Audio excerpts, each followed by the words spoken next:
Assalamualaikum warahmatullahi wabarakatuh. Baiklah, pada kesempatan kali ini kita akan membahas biofuel sebagai sumber energi alternatif.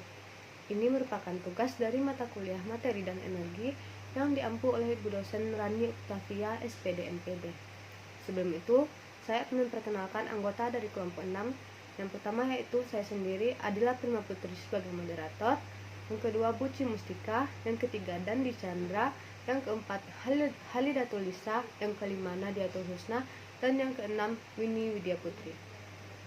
Pada kesempatan ini, kita akan membahas beberapa poin. Yang pertama yaitu pengertian biofuel. Yang kedua, biogas. Yang ketiga, bioetanol. Dan yang keempat, biodiesel. Baiklah, kita langsung saja masuk ke pembahasan yang pertama. Pengertian biofuel.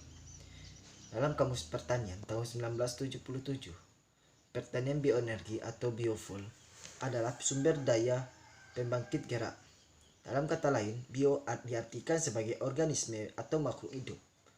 Dengan kata lain, bioenergi adalah sumber daya yang berasal dari makhluk hidup, yakni tumbuhan, fungi, hewan, atau perdahana. Dalam pendapat Sudrajat, ia mengungkapkan pendapatnya yang dimaksud dengan biofuel adalah bahan-bahan yang berasal dari minyak nabati atau minyak tumbuhan dan atau hewan lemak. Jadi dengan demikian biofuel disebut sebagai bahan bakar nabati atau BBN. Perkenalkan, nama saya Winnie Widya Putri, NIM 19231050. Saya perwakilan dari kelompok 6 akan melanjutkan materi tentang biogas, di mana di sini saya akan menjelaskan mengenai pengertian dari biogas, kemudian ada sumber biogas dan cara pengolahan dari biogas tersebut. Sebelumnya kita masuk dulu ke pengertian biogas. Sama-sama kita ketahui, biogas adalah gas yang dihasilkan oleh aktivitas anaerobik atau fermentasi dari bahan-bahan organik. Bahan-bahan organik yang dimaksud di sini termasuk kotoran manusia, kotoran hewan, kemudian limbah domestik atau limbah rumah tangga, kemudian sampah biodegradable atau setiap limbah organik biodegradable dalam kondisi anaerobik. Kandungan utama dari sumber energi ini adalah metana dan karbon dioksida. Biogas dapat dimanfaatkan sebagai sumber energi terbarukan bagi kendaraan, energi untuk rumah tangga maupun untuk memproduksi listrik serta keperluan industri. Biogas juga dapat diolah kembali menjadi bahan bakar minyak yang lebih spesifik. Salah satu manfaat dari biogas adalah pengganti gas LPG untuk memasak, sehingga dapat mengurangi ketergantungan terhadap penggunaan bahan bakar minyak bumi yang tidak dapat diperbaharui. Itulah pengertian dari biogas. Kemudian kita masuk ke poin B, yaitu sumber dari biogas. Biogas yang berasal dari gas metana telah lama digunakan oleh masyarakat zaman dahulu. Pada zaman kerajaan Mesir, Cina, dan Roma, prinsip kerja biogas digunakan sebagai penghasil panas atau api. Namun, secara ilmiah, proses fermentasi lebih lanjut untuk menghasilkan gas metana pertama kali ditemukan oleh Alessandro Volta pada tahun 1776. Kemudian, William Henry melakukan identifikasi gas yang dapat terbakar pada tahun 1806 dan Beckham pada tahun 1868. Murid-murid Lowther, Pasteur, dan Tappenier pada tahun 1882 adalah orang pertama yang memperlihatkan asal mikrobiologis dari pembentukan metana. Kemudian, alat penghasil biogas secara anaerobik ditemukan pertama kali pada tahun 1900. Pada akhir abad ke-19, riset untuk menjadikan gas metana sebagai biogas dilakukan oleh Jerman dan Prancis pada masa antara Perang Dunia Kedua. Kemudian, selama Perang Dunia Kedua berlangsung, banyak para petani Inggris dan negara benua Eropa yang membuat alat penghasil biogas dengan ukuran kecil untuk menggerakkan traktor. Akibatnya, kemudahan dalam memperoleh bahan bakar minyak dan harganya pun lebih murah pada tahun 1950. Kegiatan pemakaian biogas mulai ditinggalkan oleh petani Inggris dan Eropa. Tetapi di negara-negara berkembang, kebutuhan akan sumber energi yang murah tidak selalu tersedia. Oleh karena itu, di negara India, kegiatan produksi biogas terus dilakukan sejak abad ke-19. Saat ini, negara-negara berkembang seperti Filipina, Taiwan, Papua Nugini, Korea, dan Cina juga telah melakukan berbagai riset dan pengembangan alat untuk mengelola biogas. Selain di negara-negara berkembang, teknologi biogas juga telah dikembangkan di negara maju seperti negara Jerman. Kemudian yang C yaitu cara pengolahan dari biogas tersebut. Gambar di slide merupakan gambar pengolahan dari biogas. Untuk sama-sama teman-teman ketahui, biogas adalah salah satu sumber energi alternatif potensial untuk dikembangkan. Untuk membuatnya, proses-proses yang harus dilakukan antara lain langkah pertama adalah membuat instalasi. Instalasi terdiri dari bangunan utama yaitu digeser yang berfungsi untuk menampung gas metan hasil perombakan bahan-bahan organik oleh bakteri. Jenis digester yang sering digunakan adalah model continuous feeding dengan pengisian bahan bakar organiknya dilakukan secara terus-menerus. Besar kecilnya digester tergantung pada banyak kotoran ternak yang dihasilkan dan banyaknya biogas yang diinginkan. Lahan yang diperlukan untuk tahapan ini sekitar 16 meter kuadrat. Untuk membuat digester, dibutuhkan bahan seperti pasir, semen, batu kali, batu koral, batu merah, batu konstruksi, cat, dan pipa paralon. Perlu diperhatikan untuk pemilihan lokasi, sebaiknya bangunan dekat dengan kandang ternak sehingga kotoran ternak yang sudah dibersihkan agar dapat langsung disalurkan ke dalam gester. Namun, tidak hanya digester saja yang menjadi bagian penting. Penampung sludge atau lumpur juga harus dibangun. Lumpur nantinya dapat dipisahkan dan dijadikan pupuk organik pada pupuk organik cair.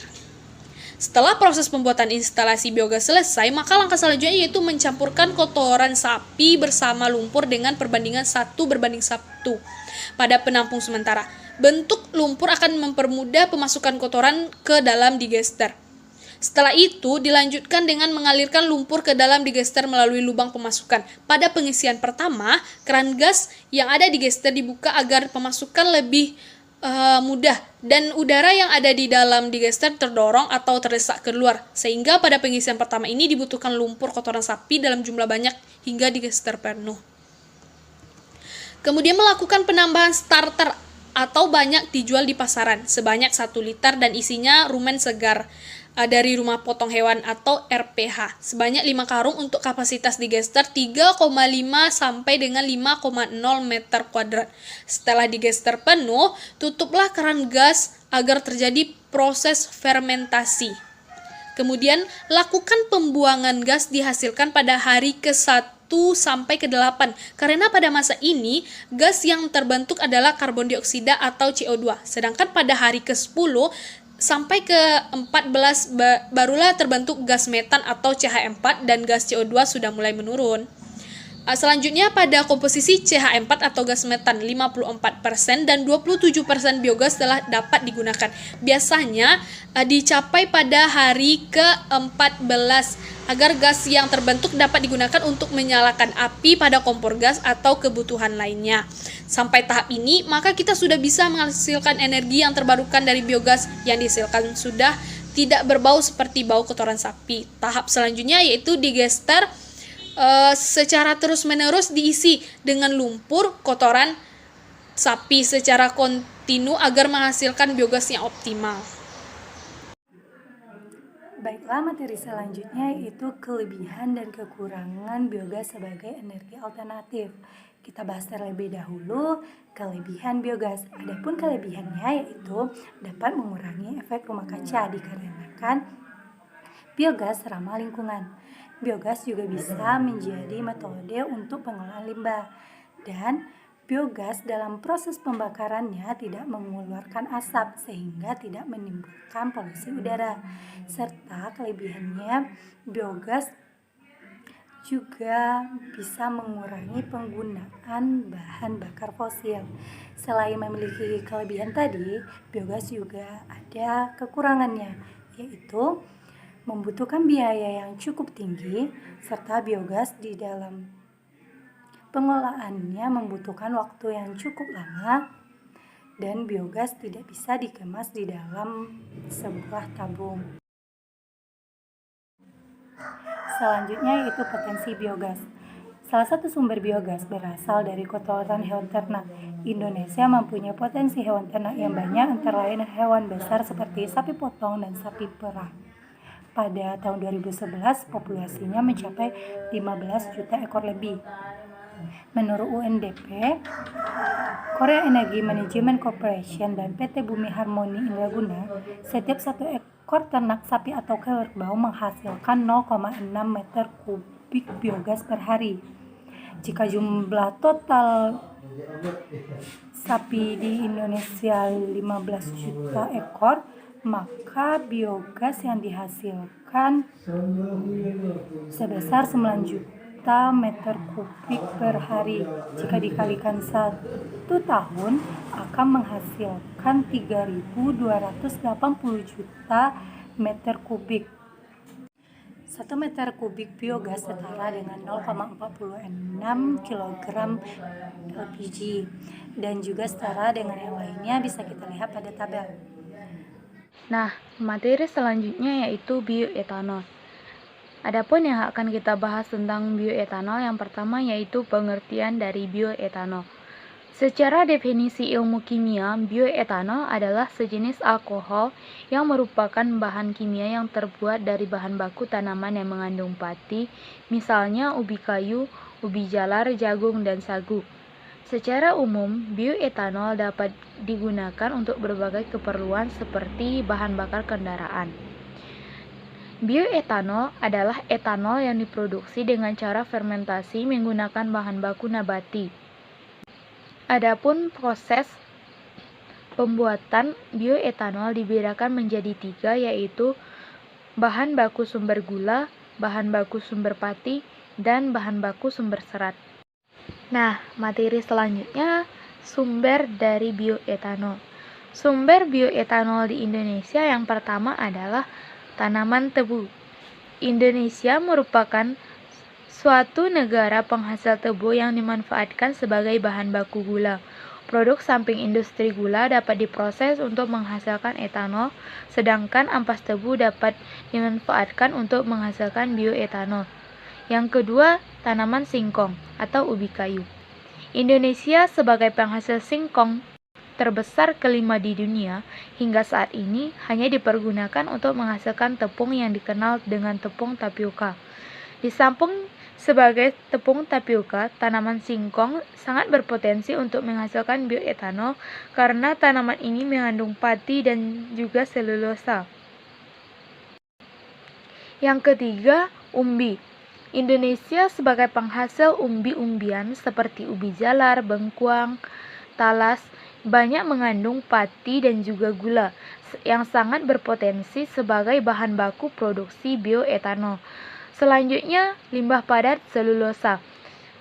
Beberapa industri dari sektor pertanian di Indonesia menghasilkan limbah padat berupa selulosa seperti sekam padi, rumput alang-alang, dan serbuk gergaji yang berpotensi untuk menghasilkan bioetanol. Selanjutnya, yang kelima adalah limbah cair. Beberapa jenis industri di Indonesia menghasilkan limbah cair yang masih mengandung pati cukup besar, khususnya industri makanan. Limbah cair ini sangat berpotensi untuk menghasilkan bioetanol. Yang keenam adalah buah. Indonesia sebagai suatu negara penghasil berbagai jenis buah yang kurang mempunyai nilai ekonomi, sangat berpotensi diproses untuk menghasilkan sebuah bioetanol. Selanjutnya, tanaman. Di Indonesia tumbuh berbagai jenis tanaman yang menghasilkan pati dan juga selulosa. Tanaman ini juga dikembangkan dengan baik, akan berpotensi untuk menghasilkan bioetanol. Selanjutnya, tanaman jagung. Tanaman ini tumbuh subur di Indonesia dan beberapa petani mengembangkan tanaman ini. Biji jagung dapat kita manfaatkan untuk menunjang sektor makanan dan industri, sedangkan limbah padatnya seperti tongkol dan batang tanaman dapat dimanfaatkan sebagai bahan baku produksi bioetanol. Nah, pembahasan yang ketiga yaitu cara pengolahan. Yang pertama adalah persiapan bahan baku. Nah, persiapan singkong pasca panen untuk bahan baku produksi bioetanol dapat dilakukan dengan dua cara. Yang pertama, cara langsung digunakan untuk produksi, dan kedua, disimpan dengan pengawetan.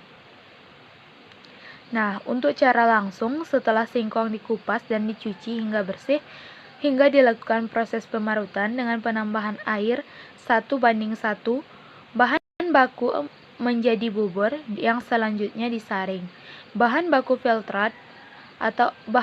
atau filtrat bubur siap masuk ke proses pemasakan. Nah, cara yang kedua yaitu dengan pengawetan.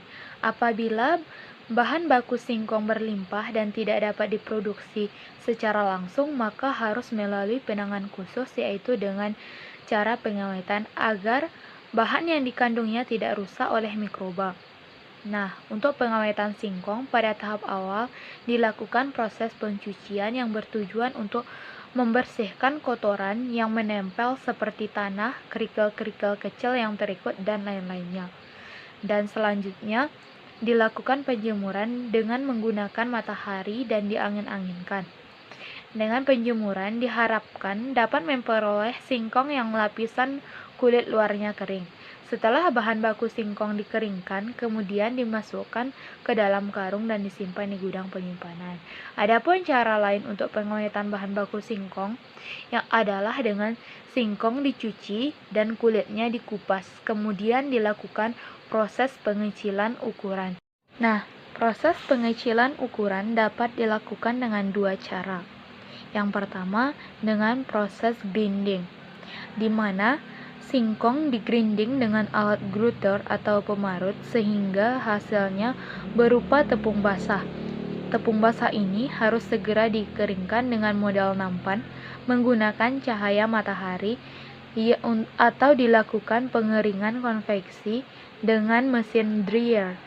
Suhu pengeringan berkisar antara 50 sampai 70 derajat Celcius. Adapun cara yang kedua yaitu dengan proses sleaching, di mana singkong disleaching menggunakan pisau atau sleacher dengan ketebalan antara 4 sampai 8 mm. Kemudian dilakukan pengeringan baik menggunakan sinar matahari atau mesin pengering. Dengan cara yang kedua ini, singkong dibuat siap. Selanjutnya proses pemasakan. Pada proses pemasakan, kandungan karbohidrat berupa tepung atau pati pada bahan baku singkong atau filtrat bubuk dikonversi menjadi gula kompleks menggunakan enzim alfa amilase 0,03% dari jumlah total bahan baku. Melalui proses pemanasan atau pemasakan pada suhu 90 derajat Celcius selama 30 menit. Nah, pada proses ini tepung mengalami gelatinasi atau mengental seperti jelly. Dalam kondisi optimum, enzim alfa amilase bekerja memecah struktur tepung secara kimia menjadi gula kompleks atau detritic. Nah, tahap yang selanjutnya yaitu pada sakarifikasi. Pada proses sakarifikasi, pemecahan gula kompleks menjadi gula sederhana atau glukosa melibatkan tahap yang pertama, tahap pengaturan pH optimum enzim. Tahap yang kedua yaitu penambahan enzim glukoamilase 0,02% dari jumlah total bahan baku secara tepat dan mempertahankan pH serta temperatur pada suhu 60 derajat Celcius selama 3 jam hingga proses sakarifikasi selesai, atau dilakukan pengetesan kadar gula sederhana yang dihasilkan. Yang keempat adalah fermentasi. Pada tahap ini, tepung berubah menjadi gula sederhana atau glukosa dan sebagian fruktosa, dengan kadar gula berkisar antara 5-12%. Tahap selanjutnya, proses pendinginan sampai suhu kurang lebih 37 derajat Celcius.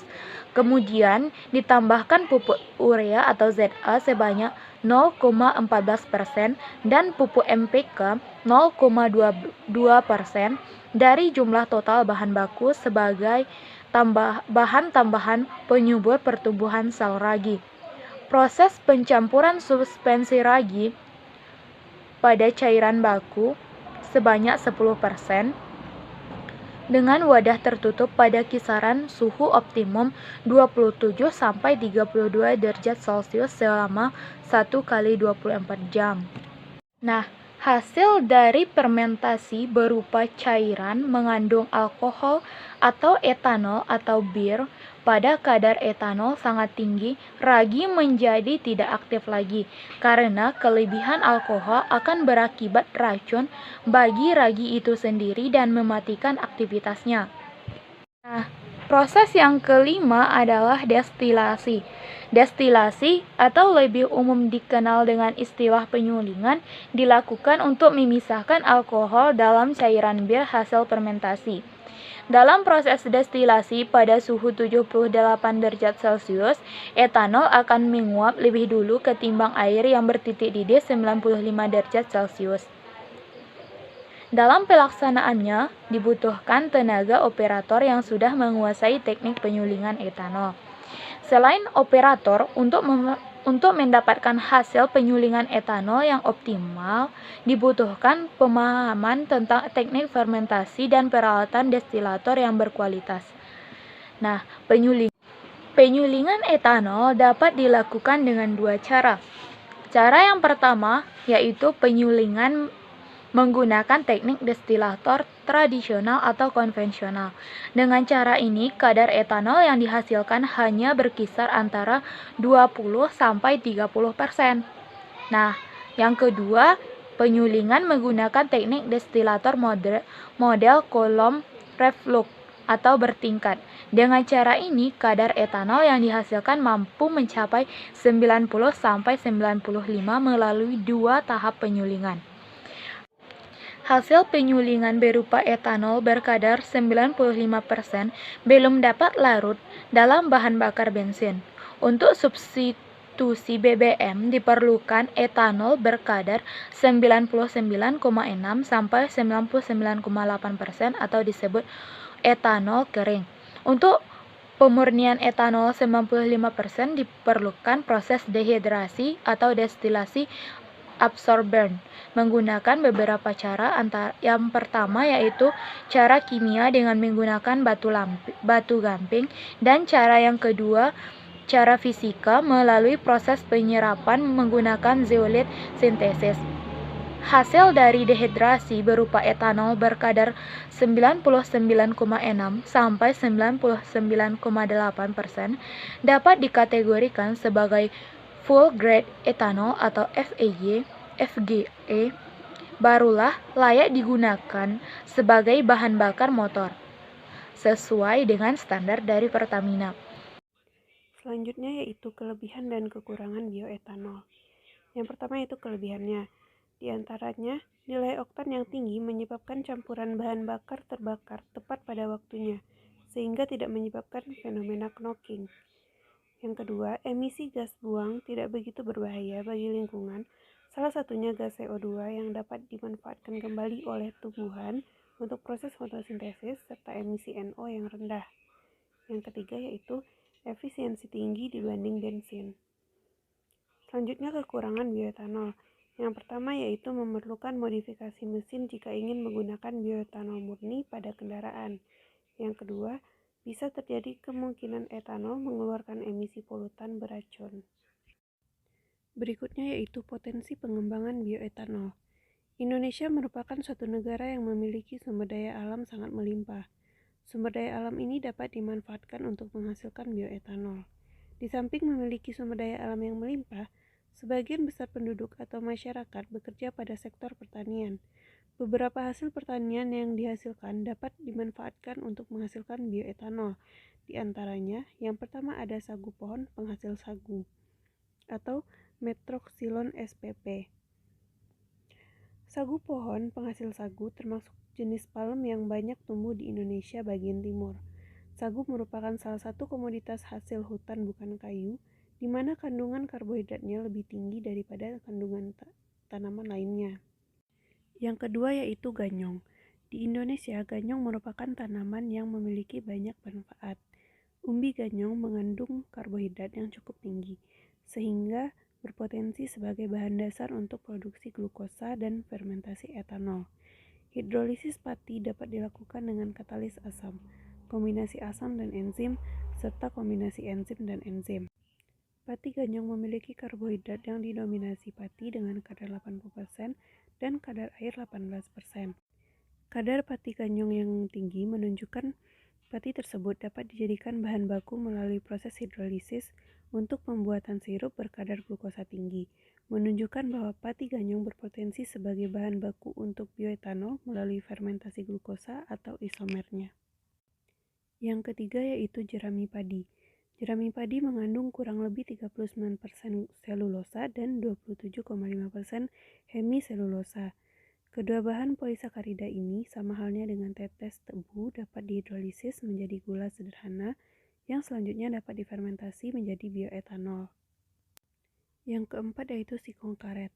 Pemerintah Provinsi Kalimantan Tengah melakukan uji coba pengembangan energi alternatif bioetanol dari bahan dasar singkong. Untuk menghasilkan bioetanol sekitar 1 liter dibutuhkan sedikitnya 6,5 kg singkong. Dari 6,5 kg singkong dengan kandungan karbohidrat 24% akan dihasilkan 1 liter bioetanol. Baiklah, saya Adila Prima Putri akan menjelaskan materi mengenai biodiesel. Nah, apa itu biodiesel? Biodiesel adalah bahan bakar alternatif potensial yang diperoleh dari minyak tumbuhan, lemak binatang ataupun minyak bekas yang diolah melalui esterifikasi dengan alkohol. Nah, ternyata biodiesel ini merupakan monoalkyl ester yang terdiri dari asam lemak rantai panjang yang didapatkan dari lemak terbarukan seperti minyak nabati dan lemak hewani. Monoalkyl ester dapat berupa metil ester ataupun etil ester. Nah, hal tersebut ditentukan oleh sumber alkohol yang digunakan. Metil ester dan etil ester adalah senyawa yang relatif stabil, berwujud cair pada suhu ruangan, memiliki titik leleh antara 4 derajat Celcius hingga 18 derajat Celcius, bersifat non-korosif dan titik didihnya rendah. Selanjutnya yaitu sumber biodiesel. Yang pertama yaitu sawit. Salah satu minyak nabati penghasil bahan bakar biodiesel adalah minyak kelapa sawit. Sebagai sumber minyak nabati yang paling produktif, 1 hektar tanaman sawit mampu menghasilkan 3,5 ton minyak nabati. Yang kedua yaitu kemiri. Biji dari buah kemiri mengandung 30% minyak dan 15% asam lemak bebas. Yang ketiga yaitu jarak pagar. Nah, jarak pagar ini merupakan salah satu sumber minyak untuk bahan baku biodiesel di Asia yang banyak dikembangkan di Indonesia. Keempat yaitu tanaman kepuh atau genderuwo. Nah, tanaman ini digunakan untuk industri medis, pembuatan sabun, dan lain-lain. Yang kelima yaitu minyak nyamplung. Nah, minyak ini sering digunakan untuk obat, sabun, minyak lampu, dan kosmetik. Tanaman nyamplung ini mengandung 75% minyak yang berwarna hijau gelap. Sumber selanjutnya yaitu kapuk randu. Nah, biji kapuk mengandung minyak 25 hingga 28% di setiap buahnya. Sumber selanjutnya yaitu kepayang atau kluwek. Nah, minyak dari kepayang ini mengandung asam oleat sebanyak 23,89% dan asam linoleat sebanyak 20,75%. Dengan 21 hingga 27% minyak tidak mengandung siklopentanil fatty acid. Sumber selanjutnya yaitu karet. Nah, biji buah karet ini mengandung 50 hingga 60% minyak yang berwarna coklat terang. Nah, di dalam biji karet terkandung 18,9% asam lemak jenuh dan 80,5% asam lemak tak jenuh. Sumber bioetanol yang terakhir yaitu bintaro. Nah, biji buah ini mengandung minyak 54% dengan asam oleat 48,1%, asam palmitat 30,3%, asam linoleat 17,8% dan asam stearat 3,8%. Bagaimana minyak sawit itu diolah? Pengolahan minyak sawit memerlukan beberapa proses. Yang pertama yaitu benih sawit ditanam di area pembibitan sampai dengan 12 bulan. Proses yang kedua, tanaman muda yang telah berumur 12 bulan kemudian ditanam di kebun. Nah, proses yang ketiga, setelah 30 bulan, tanaman sudah siap dipanen. Selanjutnya masuk ke proses yang keempat, yaitu buah disterilkan dengan proses perebusan, kemudian dilepaskan dari cangkangnya. Proses yang kelima, buah diperas untuk diambil minyak mentahnya atau yang biasa disebut dengan CPO. Kemudian biji sawit dipecahkan dan karnel diperas untuk diambil minyak inti sawit atau PKO. Proses yang keenam yaitu refinery yang menghasilkan minyak sawit mentah atau CPO dan minyak inti sawit atau PKO. Proses yang selanjutnya yaitu proses pemurnian. Pada proses pemurnian, minyak sawit mentah atau CPO akan diproses menjadi RBDPO. Kemudian dilakukan reaksi transesterifikasi. Reaksi transesterifikasi membutuhkan katalis untuk mempercepat reaksinya. Katalis yang digunakan adalah katalis yang bersifat basa. Nah, pada proses ini digunakan katalis metanol dan sodium metilat. Suhunya dibiarkan antara 65 sampai 75 derajat Celcius. Kemudian metanol dan sodium metilat kemudian dicampurkan dengan RBDPO di mesin mixer. Hasil campuran tersebut kemudian didiamkan selama 1 sampai 2 jam hingga endapan FAM atau fatty acid methyl ester dan gliserin terpisah dengan sendirinya. Proses yang selanjutnya yaitu proses pencucian. Air diatur pada suhu di antara 65 sampai 75 derajat Celcius dan pH 4 sampai 6. Nah, FAM kemudian melewati proses pencucian untuk menghilangkan berbagai senyawa yang dapat mempengaruhi kualitasnya. Proses selanjutnya yaitu pengeringan. Dalam rangka meningkatkan kualitas biodiesel, komponen air dikeringkan dengan cara pemanasan pada suhu 130 derajat Celcius selama 10 menit. Proses selanjutnya yaitu filtrasi. Pada tahap terakhir, biodiesel akan melewati proses penyaringan mekanik untuk menghilangkan partikel dan molekul kotor, sehingga menghasilkan produk akhir dengan kualitas yang luar biasa. Nah, setelah melalui rangkaian proses tersebut, maka biodiesel siap digunakan. Selanjutnya, keuntungan biodiesel. Yang pertama, biodiesel tidak beracun. Yang kedua, biodiesel adalah bahan bakar biodegradable. Yang ketiga, biodiesel lebih aman dipakai dibandingkan dengan diesel konvensional. Maka 1% penambahan biodiesel dapat meningkatkan pelumasan hampir 30%. Yang keempat, biodiesel dapat dengan mudah dicampur dengan diesel konvensional dan dapat digunakan di sebagian besar jenis kendaraan saat ini, bahkan dalam bentuk biodiesel B100 murni. Yang kelima, biodiesel dapat membantu mengurangi ketergantungan kita pada saat bahan bakar fosil dan meningkatnya keamanan dan kemandirian energi. Yang keenam, biodiesel dapat diproduksi secara massal di banyak negara, contohnya USA atau Amerika Serikat yang memiliki kapasitas untuk memproduksi lebih dari 50 juta galon biodiesel per tahun. Yang ketujuh, produksi dan penggunaan biodiesel melepaskan lebih sedikit emisi dibandingkan dengan diesel konvensional. Sekitar 78% lebih sedikit dibandingkan dengan diesel konvensional. Yang ke-8, biodiesel memiliki sifat pelumas yang sangat baik, secara signifikan lebih baik daripada bahan bakar diesel konvensional, sehingga dapat memperpanjang masa pakai mesin. Yang ke-9, biodiesel memiliki delay pengapian lebih pendek dibandingkan dengan diesel konvensional. Yang terakhir 10, biodiesel tidak memiliki kandungan sulfur sehingga tidak memberikan kontribusi terhadap pembentukan hujan asam. Selanjutnya, potensi pengembangan biodiesel. Selama ini, Indonesia masih sangat bergantung pada bahan bakar fosil sebagai sumber energi.